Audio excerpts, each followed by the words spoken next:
Spending the morning at the farmer's market buying all sorts of cool new vegetables can be a ton of fun.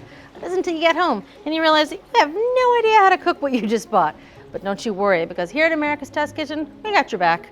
Take these fiddlehead ferns, for example. Now, a fiddlehead is simply the bud of a fern that has yet to unfurl and grow. And one of the best ways to enjoy these is deep fried, of course, with some buttermilk and some cornmeal and a lemon chive dipping sauce.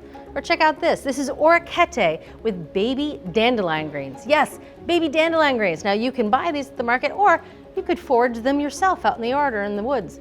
Now, another of the more interesting foraged greens that's also slightly dangerous is something called nettles, or more accurately, stinging nettles, because the leaves have these barbs on them that prick your hands and actually can make your hands a little itchy.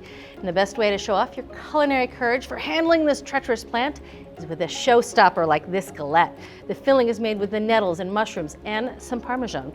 Don't worry about those stinging barbs. Simply use a heavy pair of gloves when you handle the plant raw, because as they cook, those barbs will wilt and soften completely. So the next time you see an interesting vegetable that you want to buy, go ahead and get it. We've got your back.